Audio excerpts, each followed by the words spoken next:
How are you, learners? So let's say you're given a question like this and it is from a paper 1 question paper. In this case, this was June 2023, and basically this is multiplication of fractions.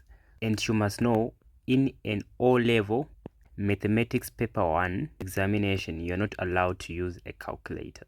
So calculating 18 times 45 is going to take you a lot of time, because remember that this question is only worth 1 mark. So you need to find a number which is a factor of 18 and 27, and you also have to find a number which is a factor of 14 and 35. By that way, working out this question would be easy.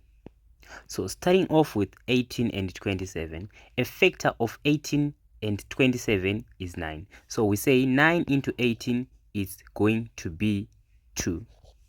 Then 9 into 27 is going to be a 3. Then we go on 14 and 35.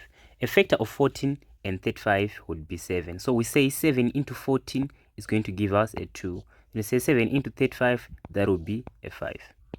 Now we multiply these ones and also these ones. So we say 2 times 2 is going to give us a 4. Then 5 times 3, we are going to get a 15. So 14 over 15 is going to be the final answer, because it cannot be further simplified.